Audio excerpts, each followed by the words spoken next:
అలాంటి ఉద్యోగం వదిలి మెడికల్ కాలేజ్ కోల్కతాలో మెడికల్ ప్రొఫెషన్ వదిలేసి ఇప్పుడు ఒక 3 అధికారులని సస్పెండ్ చేశారట.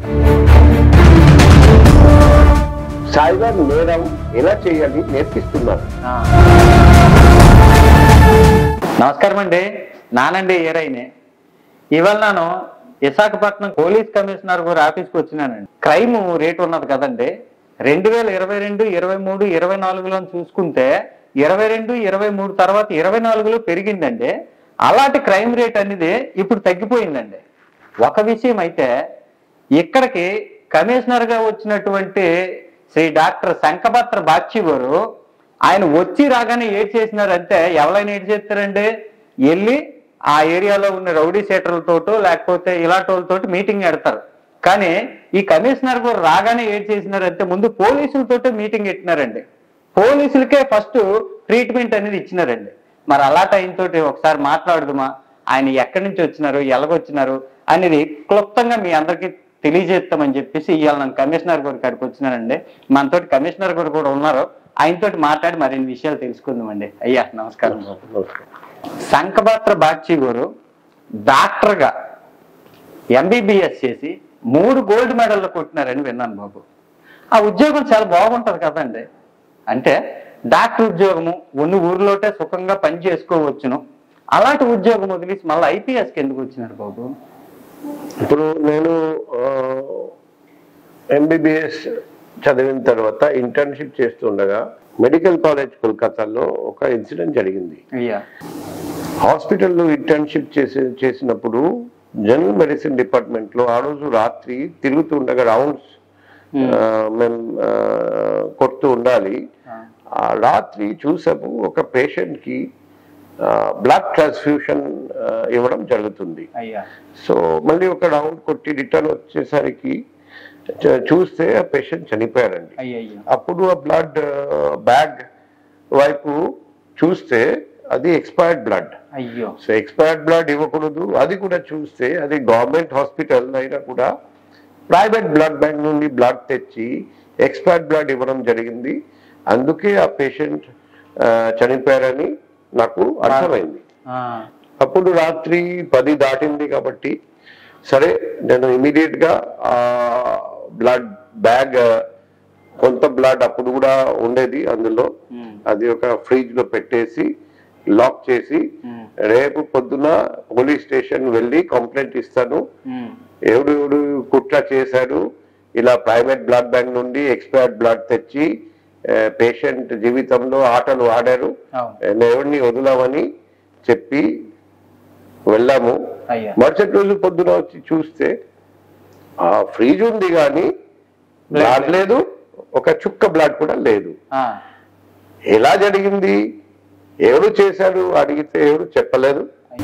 విచారణ చేస్తే ఏం తెలిసిందంటే ఆ private blood bank benami owner వచ్చేసి అదే medical college and hospital general medicine department head, ఆయనే ఆ బ్లడ్ బ్యాంక్ ఓనర్, ఆయన వ్యాపారం నడిపిస్తున్నారు.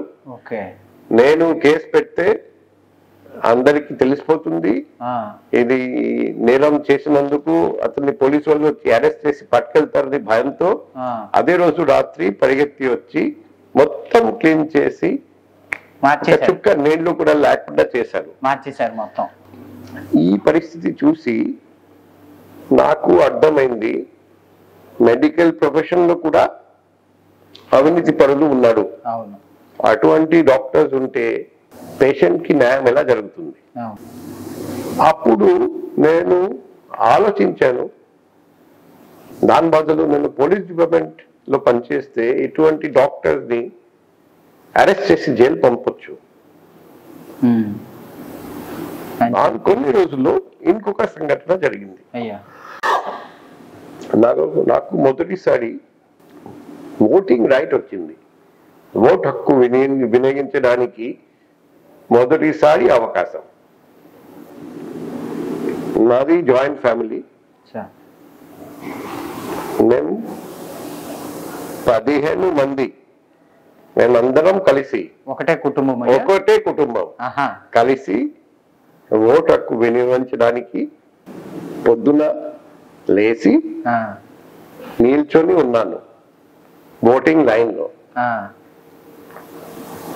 కాల్కటాలో జరిగింది అయ్యా. నడిబడ్డున. ఆకస్మికంగా మా కాలనీలో ఉన్న ఒక పొలిటికల్ లీడర్ నేను చూసాము, మా దగ్గరికి వస్తున్నారు. అతనితో కలిసి కొందరు పోలీసు వాళ్ళు కూడా వస్తున్నారు. ఎందుకు అర్థం కాలే. తరువాత ఆ వ్యక్తి మా దగ్గరికి వచ్చి, మా నాన్న దగ్గరికి వచ్చి, మా బాబాయ్ దగ్గరికి వచ్చి, మీరు అందరూ వెళ్ళిపోవాలి, ఈ 15 ఓట్స్ మేమే వేస్తాం రిగ్గింగ్ అని డిక్లేర్ చేసేసాడు. మేము అడిగాము, మేమేం తప్పు చేశాము, మీరు మా వైపు మా పార్టీకి ఓటు వేస్తారని మాకు నమ్మకం లేదు, అందుకే నిన్న అని మమ్మల్ని బలవంతంగా పంపడానికి ప్రయత్నం చేస్తే నేను ఒప్పుకోకపోతే అప్పుడు నా అమ్మ దగ్గరికి వచ్చి బెదిరించడం మొదలు పెట్టారు. నీ అబ్బాయిని చంపేస్తా. పోలీసులు కూడా ఉన్నారు, పోలీస్ సమక్షంలో. అప్పుడు నాకు అనిపించింది, ఈ ప్రజాస్వామ్యంలో పోలీస్ సమక్షంలో అదే పోలీసుతో కలిసి వచ్చి ఇలా బెదిరించి కాల్కటా నగరంలో ఇలా చేస్తున్నారంటే ఇది ప్రజాస్వామ్యమా? అంతే కదా. సో ఇటువంటి పోలీస్ ఉంటే పబ్లిక్ కి భద్రత ఎక్కడ?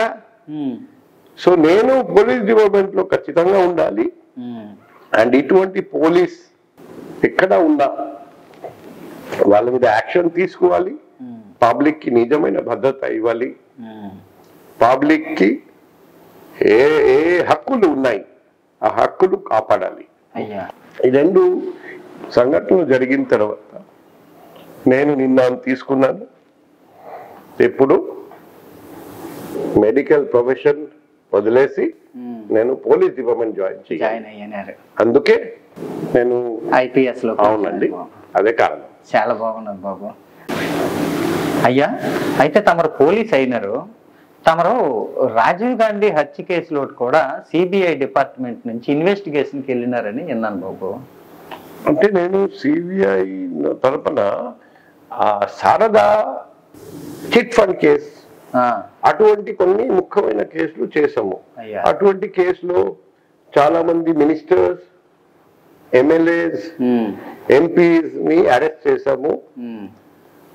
దాదాపు 11 రాష్ట్రాల్లో చిట్ ఫండ్ కేసెస్ దర్యాప్తు చేసి చాలా మంది రాజకీయ నాయకులను అరెస్ట్ చేసి జైలు పంపించాము. చాలా మంది మోసపోయిన వాళ్లకు న్యాయం చేశారు. సో అది 2013 సంవత్సరం నుండి 2017 సంవత్సరం 4 సంవత్సరం నేను సిబిఐలో పనిచేస్తున్నారు. అంటే మరి రాజీవ్ గాంధీ హత్య కేసుకి సంబంధించి ఆ పని నేను చేయలేదంటే బాబు. అయితే తమరికి ఒక మాట అండి, తమరు విశాఖపట్నం కమిషనర్ గా రావడానికి ముందే తమరు ఇక్కడికి ఒక కేసు మీద ఇక్కడ ఇన్వెస్టిగేషన్ కి వచ్చినప్పుడు ఒక 3 అధికారులని సస్పెండ్ చేశారట.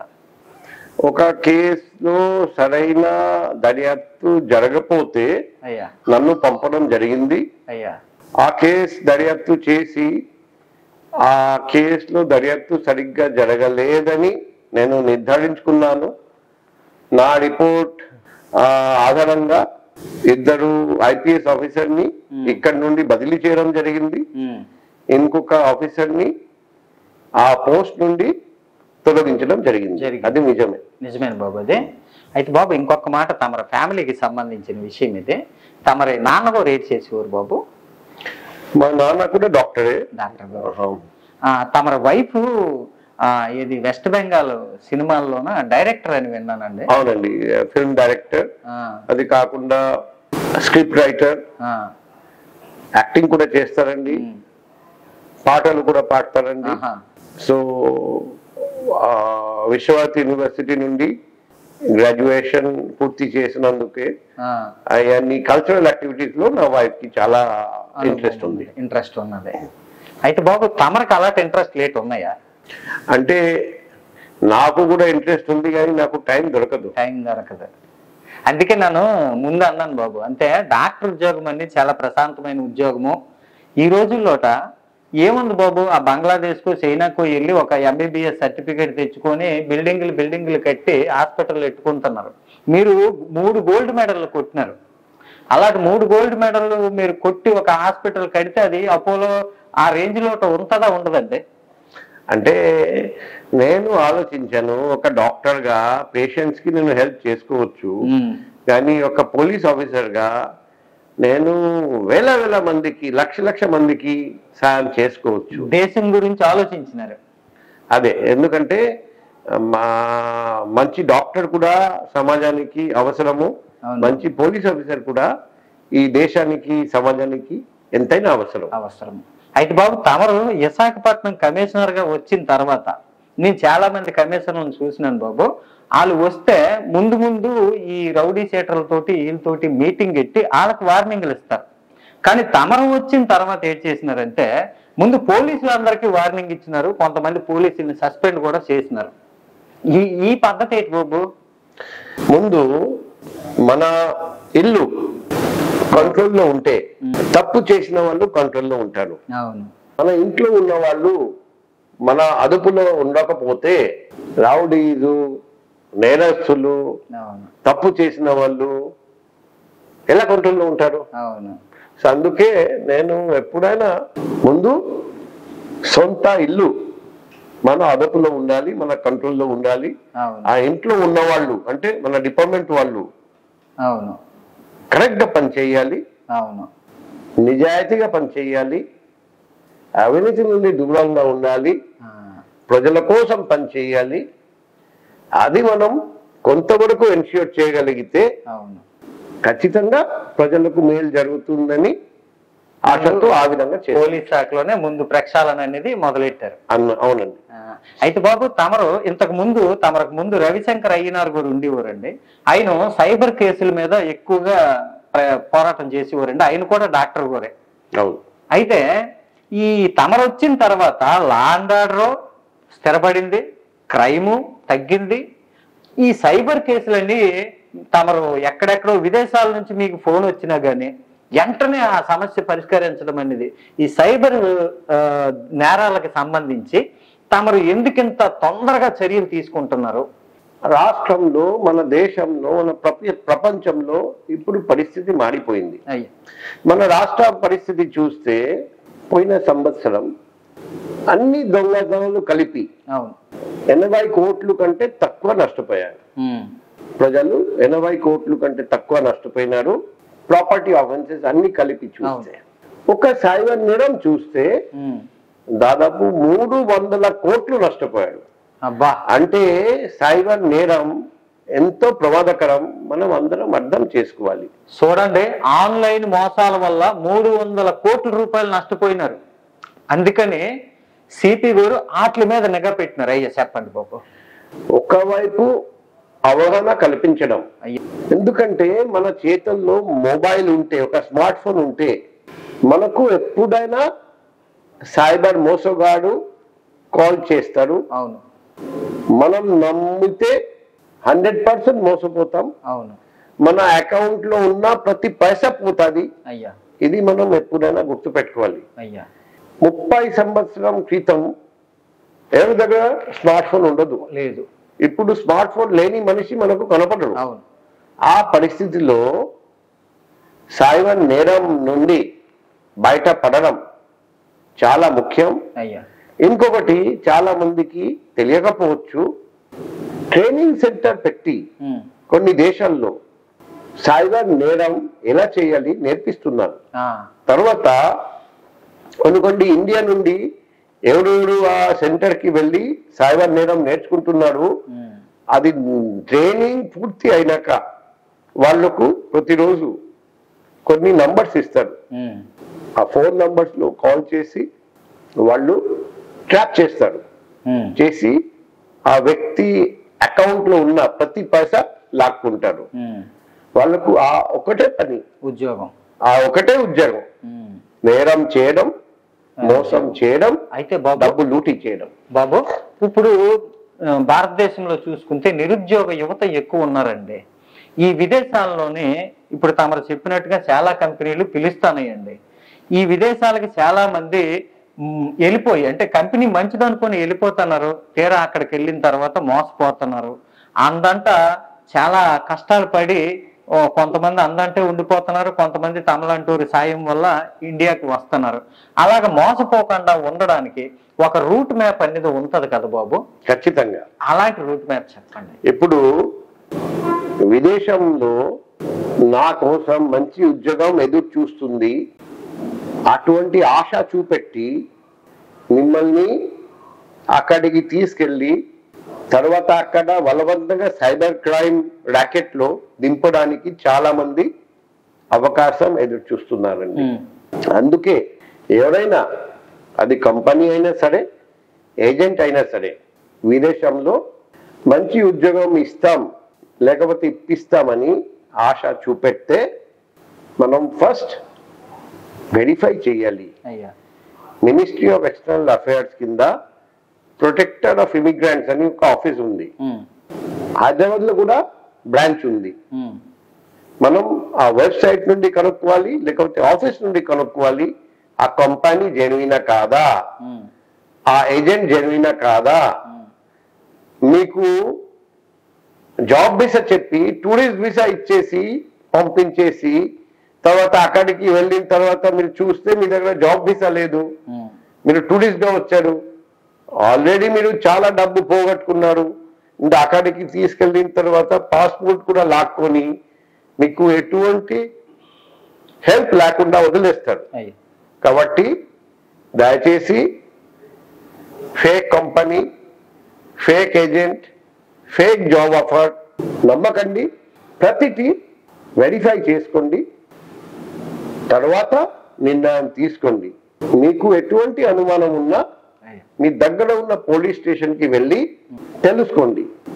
తెలియకుండా వెళ్ళకండి, మోసపోకండి. విన్నారు కదండి. ఎప్పుడైనా విదేశాల్లోట పని కోసం మీకు ఏదైనా అవకాశం వచ్చింది అంటే మీకు సార్ చెప్పినట్టు ఒక వెబ్సైట్ ఉంటుంది, ఆ వెబ్సైట్ లోకి వెళ్ళి ఈ కంపెనీ మంచిదా కాదా అని చెక్ చేసుకోవచ్చును. అంతకీ కాకపోతే దగ్గరలో ఉన్న పోలీస్ స్టేషన్కి వెళ్ళి మీరు ఆ మోసం మీద కంప్లైంట్ కూడా చేయొచ్చును. ఆ తర్వాత బాబు లాస్ట్ ప్రశ్న అండి తమరికి, ఇప్పుడు వరకు వచ్చిన ఏ కమిషనర్ గురు కానీ ఎవరో కూడా సొంత ఫోన్ నెంబరు ప్రజలకు ఇచ్చి మీరు ఏ ఇబ్బంది వచ్చినా నాకు ఫోన్ చేయండి అని ఊళ్ళు అనేదండి. తమరు ఆలోచన చేసినారు? ఇప్పుడు ఇంతకుముందు నాకు ఒక ఫోన్ వచ్చింది అయ్యా, ఆ అబ్బాయి ఫోన్ చేసి ఏం చెప్పారంటే, నేను ఒక ఎస్పీ దగ్గరికి వెళ్ళాను అయ్యా, ఈరోజు అతని పుట్టినరోజు, అయ్యా నేను ఒక గిఫ్ట్ ఇచ్చాను, అయ్యా ఆ గిఫ్ట్ అతను స్వీకరించలేదు, అవహేళన చేశారని నాకు అనిపించింది. ఈ అవమానం భరించలేక నేను ఆత్మహత్య చేయడానికి వెళ్తున్నాను. అయ్యయ్యో, లాస్ట్ ఫోన్ మీకు చెప్తూ చేసి ఇప్పుడు ఆత్మహత్య చేయడానికి వెళ్తున్నాను. నేను దాదాపు 10 నిమిషాలు మాట్లాడి ఎందుకు ఆత్మహత్య చేయకూడదు అది వివరంగా చెప్పి తర్వాత అతను వేరే జిల్లాలో ఉన్నారు. నేను చెప్పాను, ఒకవేళ అనుకుంటే మళ్ళీ నాకు ఫోన్ చేయాలి, నేను హెల్ప్ చేస్తాను, నేను ఎవరైనా అవమానిస్తే నేను గౌరవిస్తా, కానీ ఆత్మహత్య మాత్రం చేసుకోవద్దు. సో ఆ అబ్బాయి ఎవరు నాకు తెలియదు. అబ్బాయికి అనిపించింది నేను ఆత్మహత్య చేస్తే మంచిది, కానీ ఒక చివరిగా నాతో మాట్లాడి ఆత్మహత్య చేస్తామని ఆలోచించి నాకు ఫోన్ చేశారు. ఇలాగే ప్రతిరోజు. ఇంకొక సంఘటన పోయిన నెల జరిగింది. నాకు రాత్రి 10ంటికి ఫోన్ వచ్చింది, ఎక్కడి నుండి, జమ్మూ కాశ్మీర్ నుండి. అక్కడ వరద వచ్చింది, ఆ వరదలో ఒక వ్యక్తి ఇరుక్కుపోయాడు. ఆ జమ్మూ కాశ్మీర్ పోలీస్ ఒకరు అతన్ని కాపాడారు. అయ్యా, తెలుగు వ్యక్తి ఇరుక్కుపోండి? అవునండి, అక్కడికి వెళ్ళి ఇరుక్కుపోయాడు. అతన్ని జమ్మూ కాశ్మీర్ పోలీస్ అతను కాపాడారు. నీ కుటుంబ సభ్యుడు ఎవరైనా ఉంటే ఆ కుటుంబ సభ్యుని ఫోన్ నేను మాట్లాడి చెప్తాను నువ్వు ఇక్కడ ఉన్నావు, వాళ్ళు వచ్చి తీసుకెళ్తారు. అప్పుడు ఆ వ్యక్తి నా ఫోన్ ఇచ్చి కుటుంబ సభ్యుడు ఇతనే నా కుటుంబ సభ్యుడు, ఇంకా నాకు ఎవరు లేరని నా నంబర్ ఇచ్చారు. ఆ వ్యక్తి వైజాగ్ వ్యక్తి కాదు, పార్వతీపురం మన్యం జిల్లా నుండి ఒక ట్రైబల్ వ్యక్తి. సో అతను నా ఫోన్ నంబర్ తీసుకొని నాకు కాల్ చేసి ఇదిగో నీ కుటుంబ సభ్యుడు నువ్వు కాపాడు అని ఇక్కడ నుండి తీసుకెళ్ళు అని నాకు కాల్ చేశాడు జమ్మూ కాశ్మీర్ పోలీస్. సో అతను ఎవరు నాకు తెలియదు, వేరే జిల్లా వాసి, కానీ ఒక ఫోన్ నెంబర్ ఒక కుటుంబ సభ్యుడిని ఇచ్చింది. అదే అతను చెప్పాడు నాకు ఈ ప్రపంచంలో ఈ ఒక వ్యక్తి తప్ప ఎవరు తెలియదు, నెంబర్ కూడా తెలియదు, నా నంబరే ఇచ్చారు. అదే నా నంబర్ ఇచ్చి ఇతనే మాత్రం నా కుటుంబ సభ్యుడు, ఇంకా ఎవరు నాకు తెలియదు, మీరు ఇతనికి ఫోన్ చేయండి, ఇతను నన్ను తీసుకెళ్తాడు అని చెప్తే నేను తర్వాత ట్రేస్ చేసి అతను పార్వతీపురం మన్యంలో ఫ్యామిలీ ఉన్నారు, వాళ్ళ ఫ్యామిలీ వాళ్ళకు తెలియజేసి తర్వాత అక్కడి నుండి తీసుకురావడం, ఫ్యామిలీకి అప్పచెప్పడం చేశాను. ప్రపంచంలో ప్రతి దేశం నుండి తెలుగు వాళ్ళు నాకు కాల్ చేస్తారు, చేసి కాపాడండి అని ఫోన్ చేస్తాను. సో ఈ ఫోన్ వల్ల చాలా మందిని కాపాడగలిగారు. మన వైజాగ్ సంగతి పక్కన పెట్టాం, విదేశాల్లో ఉన్న వాళ్ళకి చాలా బాగా ఉపయోగపడింది. వైజాగ్ లో వాళ్ళు అందరికీ పడింది. అది కాకుండా మన దేశంలో ఉన్న తెలుగు వాళ్ళు, బయట ఉన్న తెలుగు వాళ్ళు, అంతే కదా బాబు, అందరికీ ఈ నంబర్ ఒకటి తెలిసిపోయింది. ఏమైనా సమస్య ఉంటే, ఆపద ఉంటే ఈ నంబర్ కాల్ చేస్తే ఏదో ఒకటి హెల్ప్ లభిస్తుందని ఒక నమ్మకం ఏర్పడింది. సో అందుకే ఈ నంబర్ ఇవ్వడం, దానివల్ల చాలా మంది ఇప్పుడు హెల్ప్ వాళ్ళకు లభిస్తుంది. అయ్యా నమస్కారం బాబు తమరికి. అయ్యా ఇప్పుడు మీకు చెప్తానండి, కమిషనర్ గారు ఫోన్ నెంబర్ గురించి నిజం చెప్పాలంటే నాను ఆ ఫోన్ నెంబరు అంటే ఇప్పుడు చాలా మంది ఆఫీసర్లు ఫోన్ నెంబర్ ఇచ్చేస్తారు, కానీ అది ఎవరి కాడ ఉంటుంది, వాళ్ళ అసిస్టెంట్ల కాడో లేకపోతే వాళ్ళ పిఏ కాడ ఎవరి కాడో ఉంటది కదా. అలాగా ఉదాహరణ నానేనండి, కమిషనర్ గారే ఫోన్ ఎత్తుతారని తెలియక నాన్న ఫోన్ చేసినాను, ఇంటర్వ్యూ కావాలా కమిషనర్ గారితో అనేసి ఫోన్ చేసినానండి. ఫోన్ చేయడమే కమిషనర్ సార్ ఎత్తినారు. నాన్న కొంచెంసేపు వణికిపోనండి, అయ్యే సారు తమరు ఎత్తారు అనుకునేదండి, ఎవరో పిఏ ఎత్తుతారు అనుకున్నారంటే చాలా సౌమ్యంగా పర్వాలేదు చెప్పండి అని చెప్తే, అయ్యా తమరు ఇంటర్వ్యూ కావాలండి అని అడిగితే, ఈరోజు తమరు చూసినారు కదా దగ్గు కూడా ఉన్నది సార్కి, ఒంట్లో కూడా బాగులేదు, అయినా కానీ ఇచ్చిన మాట ప్రకారము నాకు ఇంటర్వ్యూ కూడా ఇచ్చినారు.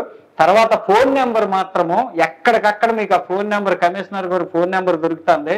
ఈ స్థానికంగా ఉన్నోళ్ళు చిన్న చిన్న వాటి కోసం ఫోన్లు చేయకండి, కానీ విదేశాల్లో ఎవరైనా ఇరుక్కుపోయిన వాళ్ళు కనుక ఉంటే ఖచ్చితంగా ఏమయ్యా అంతే కదండి, ఎప్పుడైనా ఫోన్ చేయండి. ఎవరైనా మన వైజాగ్ లో ఉన్నా బయట ఉన్నా ఆపదలో ఉంటే, నేను హెల్ప్ చేయగలుగుతానని మీకు నమ్మకం ఉంటే, మీకు ఆశ ఉంటే ఖచ్చితంగా కాల్ చేయండి, పగలు కానీ రాత్రి కానీ. నా మాట ఏంటంటే ఈ చిన్న చిన్న సమస్యలకు కూడా కమిషనర్ గారి దాకా ఫోను రావడం. ఇప్పుడు నాకు పోయిన నెల రాత్రి ఒక లేడీ ఫోన్ చేశారండి, రాత్రి 3 గంటలకు.